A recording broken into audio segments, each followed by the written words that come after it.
The rain pounded relentlessly on the cracked asphalt of Elm Street in Willow Creek, a sleepy Midwest town where secrets festered like untreated wounds. 16-year-old Alex Rivera huddled under the flickering neon sign of a deserted diner. His backpack soaked, his heart shattered into a million irreparable pieces. His own parents had thrown him out like yesterday's trash, screaming slurs that echoed in his mind, all because he dared to whisper the truth about loving another boy. But in that storm of abandonment, a single act of kindness pierced the darkness. Emily Harper, the town's quiet librarian with a past scarred by loss, spotted him from her car window and, without hesitation, pulled over, her voice cutting through the thunder like a lifeline. "Come with me. Sonia-Ree not alone anymore." Emily's modest Victorian home on Maple Avenue became Alex's sanctuary that fateful night, its creaky wooden floors and shelves lined with dog-eared books offering a warmth he'd never known. She was 42, a widow who'd buried her husband, Tom, 5 years earlier in a freak car accident that left her childless and adrift, channeling her grief into volunteering at the local shelter.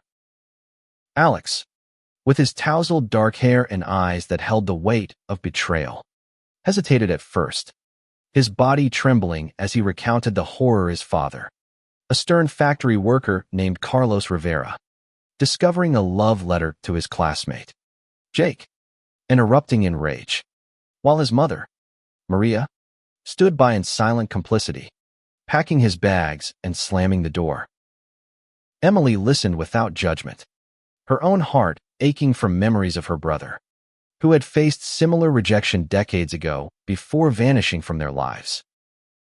"This town may be small-minded," she said softly, handing him a mug of hot cocoa, "but my door is wide open. Your family now." The days blurred into weeks as Alex navigated the raw edges of his new reality. Willow Creek High School buzzed with whispers. Kids like Sarah Jenkins, the cheerleader with a sharp tongue, sneered at him in the hallways, calling him names that stung like fresh cuts. But Emily was his shield. She attended every parent-teacher conference, advocating fiercely when the principal suggested counseling for Alex's issues. At home, she taught him to cook simple meals, like her famous apple pie, sharing stories of her youth in Chicago, where she dreamed of becoming a writer before settling in Willow Creek for Tom's job at the mill. Alex opened up gradually, revealing his passion for art, sketching portraits that captured the soul's hidden depths. One evening, as they sat on the porch watching fireflies dance, he confessed his fear of never finding love. Emily squeezed his hand. "Love finds us when we're ready, Alex. And it doesn't care about labels." Yet, shadows loomed. Carlos Rivera, fueled by regret or perhaps lingering anger, showed up one afternoon, pounding on Emily's door, demanding Alex return home. "He's my son," Carlos bellowed, his face flushed. Emily stood firm, her voice steady despite the tremor in her chest. "You abandoned him. He's safe here."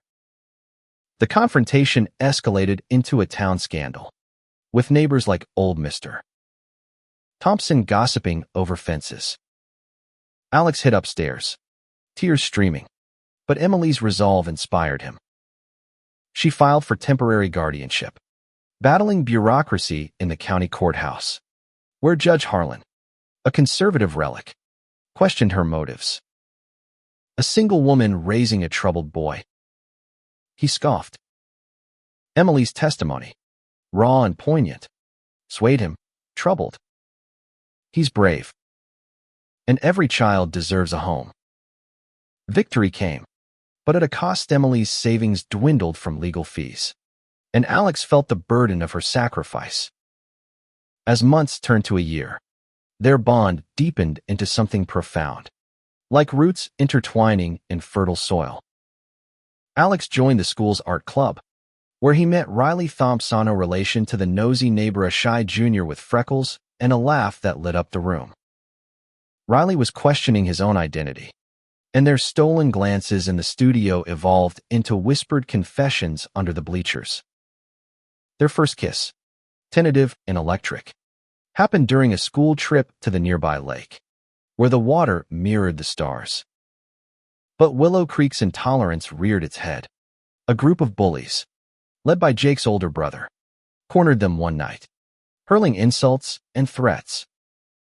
Alex fought back, earning a black eye, but Riley fled in fear, breaking things off. Heartbroken, Alex poured his pain into a painting-a-stormy canvas of two figures embracing amid chaos that won a regional contest, earning him a scholarship offer from an art school in New York City. Emily celebrated with a homemade feast, but beneath her pride lurked worry. New York.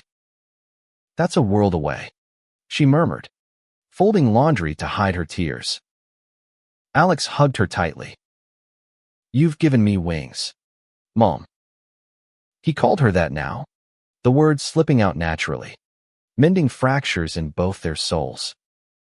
Yet, as graduation approached, tensions flared again. Maria Rivera reached out secretly, meeting Alex in the park, her eyes swollen from crying. We were wrong, she whispered, but Alex, empowered by Emily's love, replied, It's too late for apologies without change. The encounter stirred old wounds, but it also ignited Alex's determination to forge his path.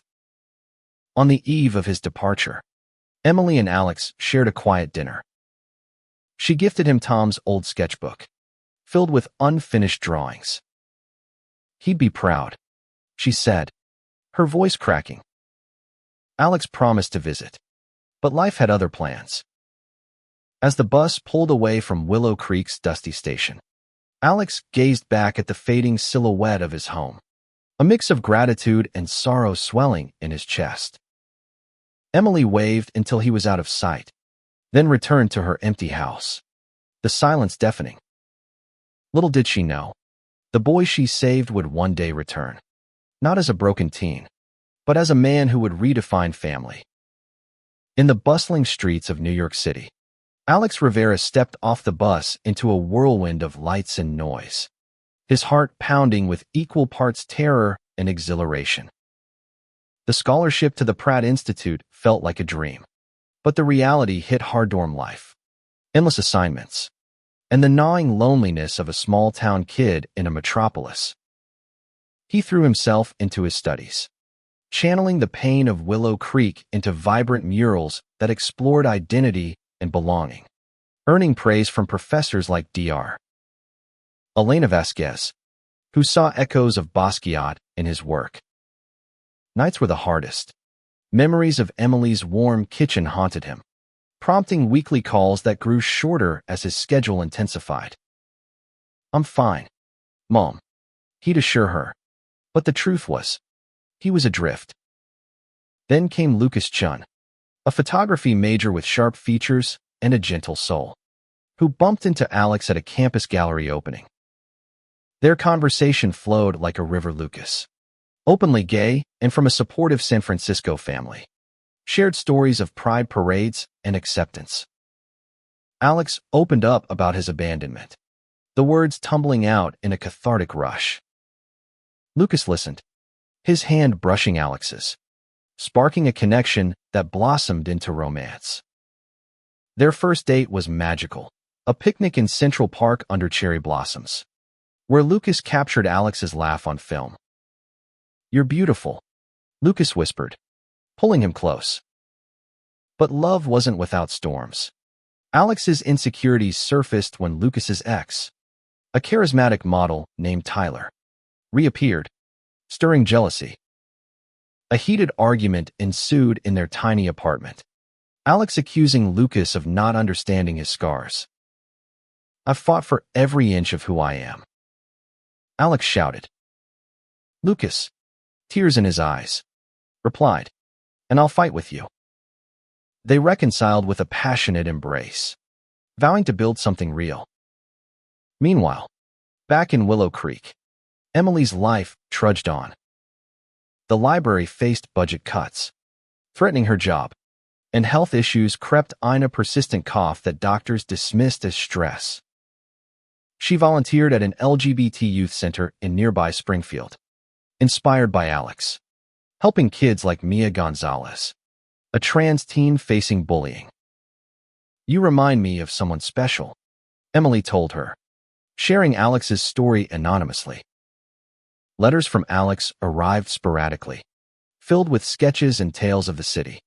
But Emily sensed his growing distance. "He's flying high," she told her friend, Clara Benson, over coffee. Clara, the town baker, nodded. "You gave him that chance."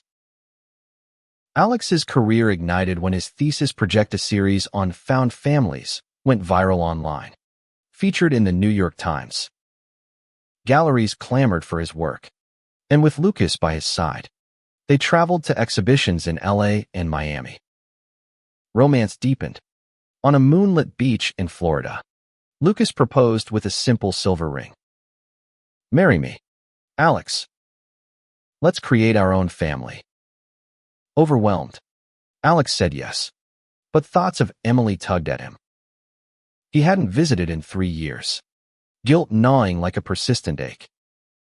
Tragedy struck Willow Creek when a factory explosion caused by neglected safety protocols claimed lives, including Carlos Rivera's. Maria, devastated, reached out to Emily, seeking solace. He never forgave himself for Alex, she confessed. Emily, ever compassionate, offered comfort, but the event shook the town. Emily's health worsened, diagnosed with early-stage lung cancer from secondhand smoke in her youth. She began treatments quietly, not wanting to burden Alex. In New York, Alex learned of the explosion through a frantic call from Clara. Rushing home, he arrived to find Emily frail but spirited, sitting in her garden. "You came," she smiled weakly. Alex enveloped her in a hug, tears flowing. "I should have come sooner." Over the next weeks, he stayed, helping with chemo appointments, rekindling their bond. Lucas joined, charming the town with his optimism. But old wounds reopened when Alex confronted Maria at the funeral. "Why?" he demanded. She broke down. "Fear blinded us. We lost our son." Forgiveness didn't come easy, but Emily's influence guided him toward healing. As Emily's condition stabilized, Alex organized a community art show to raise funds for the youth center, featuring his work. The event drew crowds, including Riley, now out and proud, who apologized for the past. "You inspired me," Riley said. Alex and Lucas's wedding plans took shape, but a twist emerged. Emily revealed she'd been saving for years, intending to gift Alex a home. "No," Alex insisted. "Use it for your recovery." Their arguments turned tender, reinforcing their unbreakable tie. As summer faded, Alex prepared to return to New York, but not before a heartfelt promise. "You're coming with us for the wedding," he said. Emily beamed, her eyes sparkling with pride.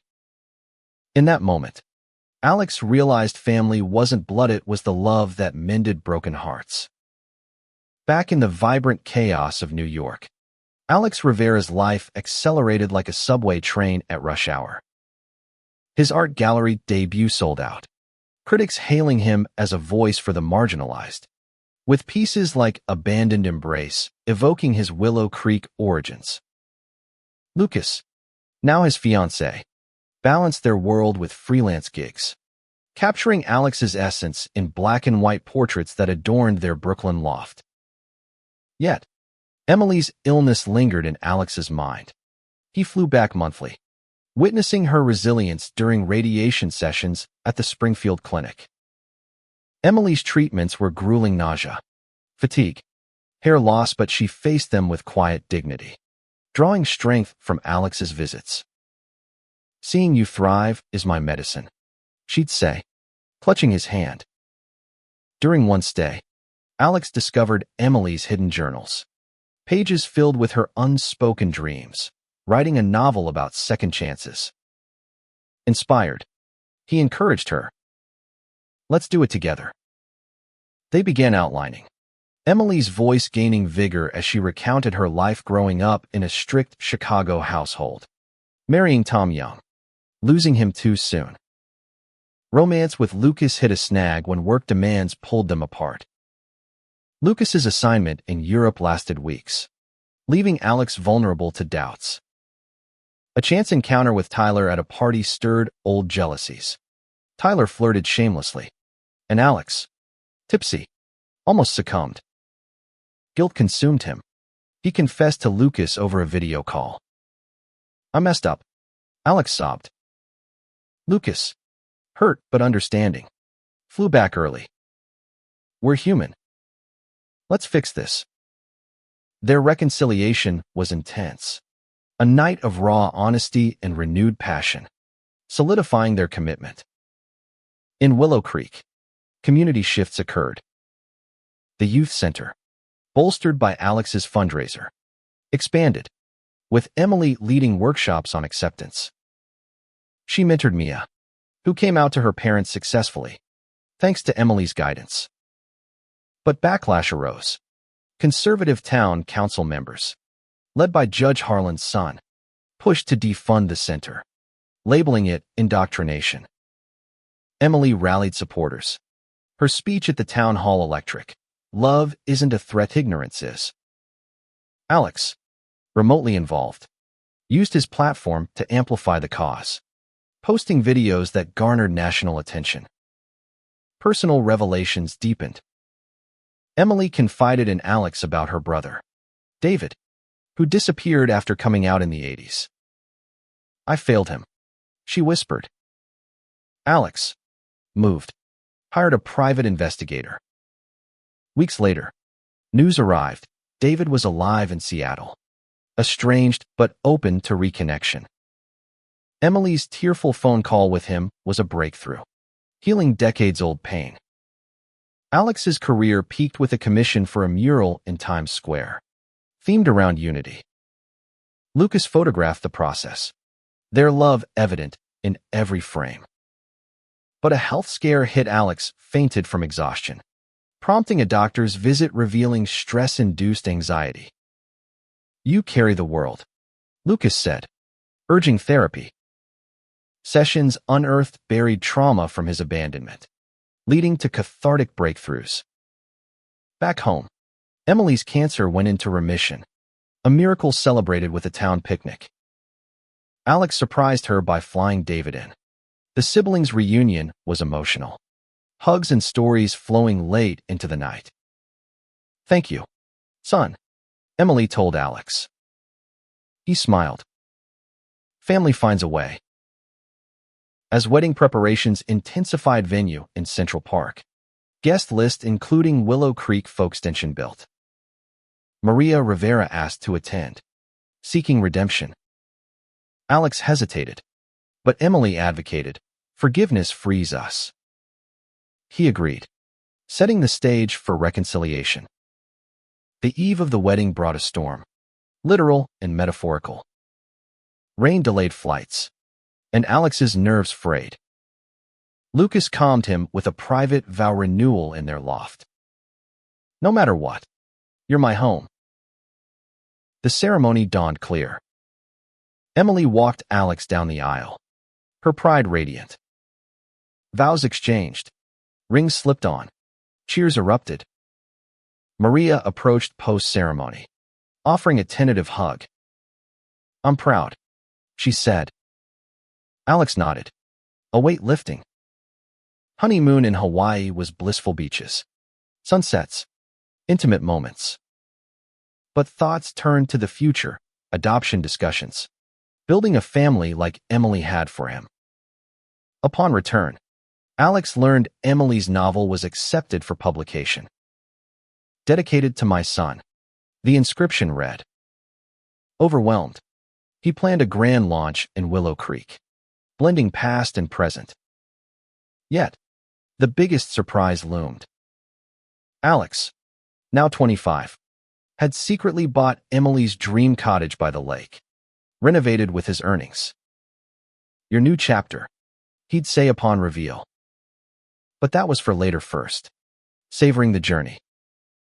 With the wedding behind them, Alex and Lucas Riverichin settled into married life in Brooklyn, their loft a haven of creativity and love. Alex's mural in Times Square drew tourists, symbolizing hope for LGBT youth, while Lucas's photo book, Portraits of Resilience, featured Alex's story prominently. Calls with Emily were daily rituals, her remission a constant relief, though she downplayed lingering fatigue. Emily's novel, Threads of Home, hit shelves to modest acclaim, chronicling a woman's journey fostering a lost soul clearly inspired by Alex. Launch events in Chicago and New York brought them together. At the NYC reading, Alex introduced her. "This woman saved my life." Applause thundered. Emily, blushing as David, now reconciled, sat proudly beside Maria, who attended tentatively. But drama stirred in Willow Creek. The town council's defunding push escalated. Protests erupted outside City Hall, with Mia leading youth chants. Emily, frail but fierce, spoke out, but stress triggered a relapse scare test showed shadows on her lungs. She hid it initially, not wanting to worry Alex. Clara discovered and called him. "Get here now." Alex and Lucas rushed back, finding Emily in the hospital. "It's treatable," she assured, but fear gripped Alex. "I can't lose you." Nights by her bedside, he reflected on their bond, the woman who'd taken in a broken boy, teaching him self-worth. Lucas supported silently, cooking meals for the staff. The crisis galvanized action. Alex mobilized his network. Celebrities retweeted about the youth center. Donations poured in. A benefit concert featured indie bands, raising enough to secure funding independently. Judge Harlan's son backed down amid public pressure, a victory for progress in the conservative town. During recovery, Emily and Alex delved deeper into family history. David shared letters from their youth, revealing their parents' own hidden struggles. "We break cycles," Emily said. Maria, visiting often, apologized profusely, sharing photos of Alex as a child. Forgiveness bloomed slowly. Alex invited her to dinners. Bridges mending. Romance between Alex and Lucas endured trials. Lucas's career boomed with a European tour offer, tempting but conflicting with Alex's commitments. "Go," Alex urged, but separation anxiety flared. Video calls bridged the gap, but a misunderstanding Lucas photographed with an old friend sparked doubt. "Trust me," Lucas pleaded upon return.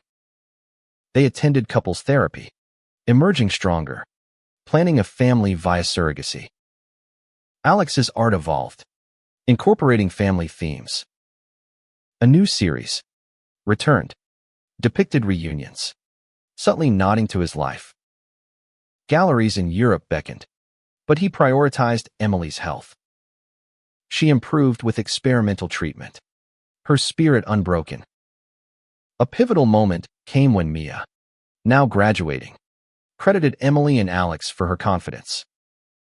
"You showed me I matter." Inspired, Alex founded a scholarship fund for LGBT youth in Willow Creek, naming it after Emily. Years ticked bitwo, to be exact. Alex and Lucas welcomed twins via surrogate, Sophia and Mateo. Bundles of joy filling their home with chaos and laughter. Emily flew in often, doting as grandma, her novel's sequel in progress. But the ultimate twist brewed. Alex, successful and grateful, orchestrated a surprise. He'd invested wisely, amassing wealth beyond dreams. Secretly, he purchased the old factory site, transforming it into a community center with art studios, counseling rooms, and a library wing named Harper Haven. The reveal was set for Emily's 60th birthday. Invitations went out disguised as a simple party. Willow Creek buzzed with anticipation. On the day, Emily arrived blindfolded, guided by Alex. Unveiling the plaque, she gasped, "For you, Mom, the woman who stunned the world with her kindness." Tears flowed as townsfolk cheered, including reformed neighbors and Maria, who hugged her tightly. In that moment, the boy abandoned returned as a hero, leaving all stunned not with wealth, but with the profound impact of love repaid. The grand opening of Harper Haven transformed Willow Creek's skyline. The once derelict factory, now a beacon of hope with colorful murals adorning its walls, painted by Alex himself.